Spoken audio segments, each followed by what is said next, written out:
Welcome back to the Naval News, everybody. Today's stories come at us from USNI News. That's United States Naval Institute News. Check out all your U.S. Navy needs over at usni.org. It's a great website. Become a member. Support the Naval Institute like I do.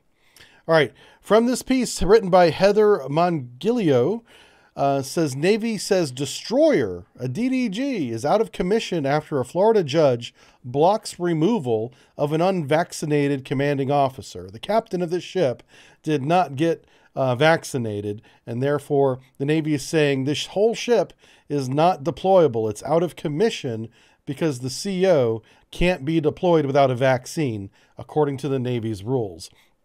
I made a quick post about this on Twitter that got a lot of traction, so we're going to talk about the details of what actually happened here in this video.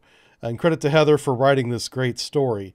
Okay, from the piece, an East Coast guided missile destroyer is, quote, out of commission after a federal judge in Florida prevented the Navy from removing its commanding officer for his refusal to get vaccinated against the COVID-19. The service said in an ongoing legal action. Judge Stephen Merriday ruled in February decision that the Navy cannot remove an unnamed commanding officer despite what the service says is a lack of confidence in his ability to lead because of his religious objection to the vaccine, as protected by federal law. The Navy, on the other hand, said that it will not deploy anyone who is not fully vaccinated, and in this particular case, it will not allow the commander who it no longer trusts to lead one of its ships. So the penalty for this CEO is basically the end of his career over his religious beliefs. This really is an example of persecution for a person's religious beliefs, regardless of what you think about the science and the vaccine. The man's religious beliefs are leading to the end of his otherwise pretty successful naval career, reaching to the rank of captain and being assigned command of a large combatant warship of the United States Navy. I'd call that a success until now, and that's being kiboshed. An end is coming to that because of his religious beliefs. And we have laws in this country that prevent that from happening. And that's why I think this case could actually go to the Supreme Court, because there needs to be a decision at where does your religious rights end and duty, honor, country begin. Like, there needs to be a certain limit. If there is a limit at all, it needs to be defined. And the only court that can really do that in this country is the Supreme Court. I see that's where this is heading. Let's read back to the piece, though, see what's going on here. It says, this has led to an impasse as the Navy awaits to hear if the Court of Appeals of the 11th Circuit Court will hear the case. That's the next step. It'll go to the Court of Appeals, and then from there we'll see where it goes, maybe eventually to the Supreme Court. But legal experts told USNI News the case speaks to a potentially bigger problem for the military, as it could set a new precedent where federal judges no longer defer to the military when it comes to personnel and operational decisions. The judge's order is part of a multi-branch lawsuit suing the Department of Defense officials for rejecting religious obligations over vaccinations. The commanding officer joined the lawsuit after he determined he would be relieved from his duties for lack of vaccination. Quote, the court's order effectively requires the Navy to leave a subordinate commander in command of the warship despite a senior officer's questions relating to his fitness to discharge his duties as ordered, wrote Vice Admiral Daniel Dwyer, commander of the Second Fleet. His declaration included the government's motion for the preliminary injunction to be stayed. Under no circumstances would the Navy typically deploy a commander in an operational capacity with whom his or her superior officers have such reservations.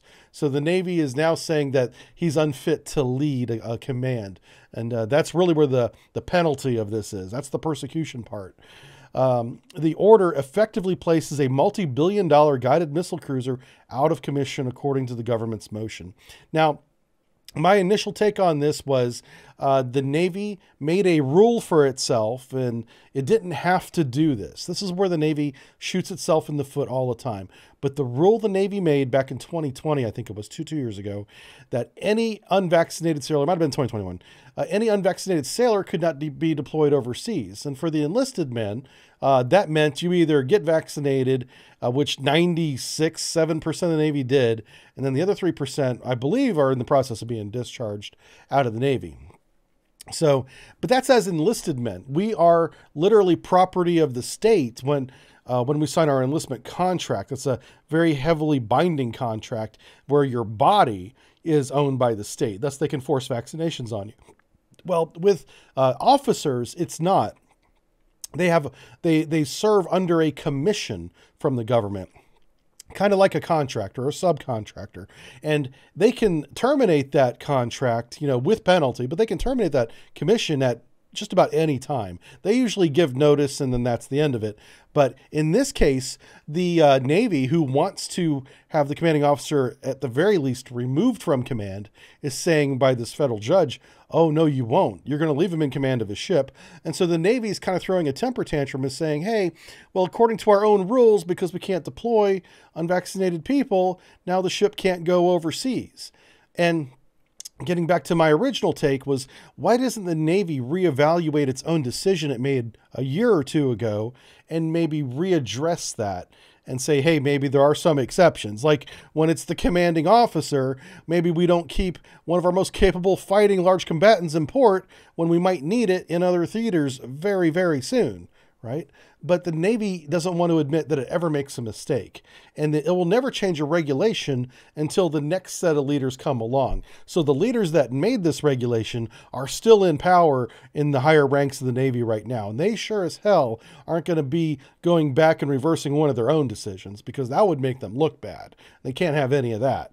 And so a lot of personal, pride and arrogance comes in to these decisions, and it's become basically the Navy's pride versus a federal judge's decision, and it's now going to a court of appeals. Let's get back to the piece and read from what Heather has to say. Quote, for example, if it becomes necessary to deploy East Coast-based surface ships in response to a global event in Ukraine or elsewhere, the Navy will not deploy the commander's vessel, according to the motion. In this way, the court's order will have a wide-ranging impact on Navy operations and national security. Matthew Staver, founder of the chairman of Liberty Counsel, the Christian legal ministry representing the commanding officer, takes issue with the idea that the ship is undeployable.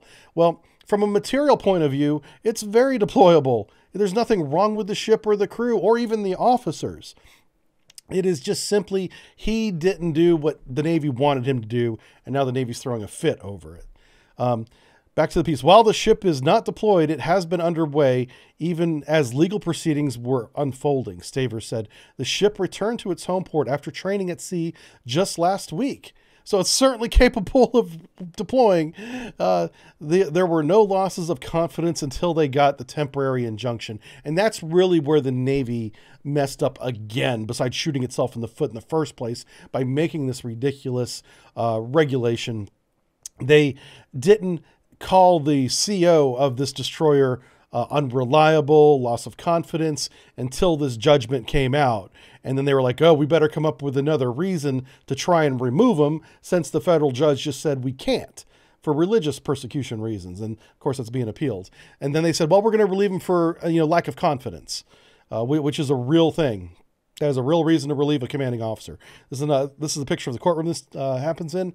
You'd be surprised at how bare bones a lot of these courtrooms are. They look like regular open spaces that have been made up to, for official proceedings. I've been in a couple courtrooms, not for my personal cases, but they look, like they don't look official, right? You'd be shocked at how many times you go into a courtroom and it looks like a conference room, but the decisions, the judgments that are made in that room can be life-changing.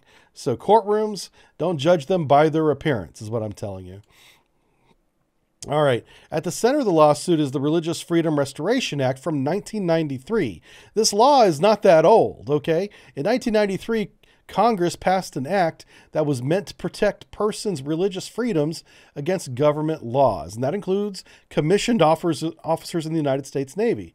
It doesn't really apply to enlisted men as far as I've experienced, but it certainly applies to the commissioned officers. So the RFRA was passed in order to ensure that the government accommodated religion in the least restrictive manner. The law sets up a two-pronged legal test requiring the government, if challenged, to show compelling interest for passing the law, and it shows the least restrictive means for getting whatever that objective is. And of course, the compelling interest is not spreading the virus. I mean, that one's obvious. That's the whole reason for this. But is there another way of doing it? You know, does the punishment fit, or does the reaction, I should say, fit the cause?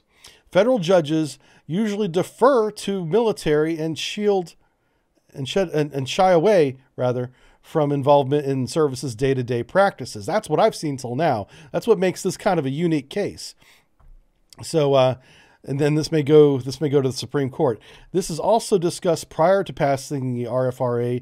According to a July 27, 1993 Senate committee report on the law, federal courts would use the compelling government interest test in evaluating claims of religious freedom in the military, with the committee confident that the bill will not adversely impair the ability for the U.S. military to maintain good order, discipline, and security. Notice that good order, discipline, and security does not mean health, right? That's key. Nothing about health in that. The orders have always recognized the compelling nature of military's interest in these objectives in regulations of our armed services. Quote, likewise, the courts have also extended military authorities significant deference in affecting these interests. In other words, they let the military take care of its own business. I'll just sum that up for you, all the way up until now. So military health and law, let's see if there's anything relevant to us down here. I really don't want to talk about the virus and the vaccine because YouTube will kibosh this video with the ban hammer like you wouldn't believe.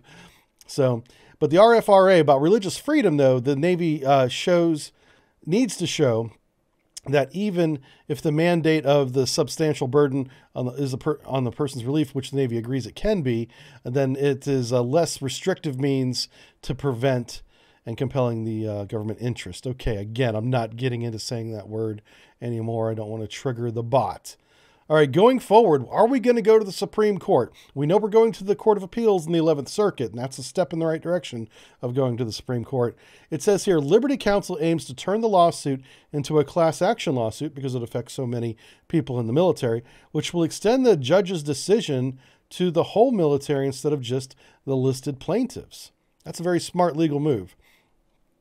It is similar to what the lawyers in the Navy SEALs case are attempting, although this class action would be limited to the Navy because that's a specific one for that. So, yeah, we'll see where this goes from here. There's multiple lawsuits. One's in the 5th Circuit. I believe that's over on the West Coast. Someone can correct me if I'm wrong there. But, yeah, you know, and again, this could all go away if the Navy would just simply change or alter that, maybe create an exception for that regulation. The regulation that they did to themselves a couple years ago is now being challenged in court, and now the Navy's throwing a temper tantrum saying, fine, if you want to be that way, this very capable warship can't go to sea on deployment anyway. I can't go on deployment anymore. Do you see how much of an overreaction this is? This is literally a toddler throwing a temper tantrum on the floor, and the judge and the Navy are watching the Department of Defense like, what are you doing, man? You did this to yourself, and the Department of Defense can fix this at any time by changing their own rule. Oh, but they won't because they have pride, and how dare they don't make mistakes. The Navy, the DOD doesn't. Yeah, it's a little disgusting. And part of why people like me are not part of the Navy anymore, because that is not new. All right, to go along with this story, the first Columbia ballistic missile submarine begins to take shape. We're finally beginning to see more and more of this. She is still very much in these buildings here in Rhode Island. These buildings from the road don't look very, important, but what goes on behind these walls is the newest nuclear ballistic submarine in the world. And everyone I talk to who knows what they're talking about talks about how insanely good this design is. I don't know any specifics about it because they won't tell me anymore. But the people who know, they grin, they get happy when I ask them about it. That's how good it's going to be. But let's read a little bit from Sam Legron's piece, USNI News. He writes, North Kensington, Rhode Island, where this submarine, the backbone of it is being built, because they build this in parts and then they ship it over to New London, Groton, and that's where the General Dynamics electric boat is at, and they assemble the rest of it. So it's built in kind of like two different places. Anyway, Sam Legron writes, the backbone of the Navy's nuclear ballistic submarines is starting to take shape in a series of understated white buildings I just showed you on the edge of Narragansett Bay.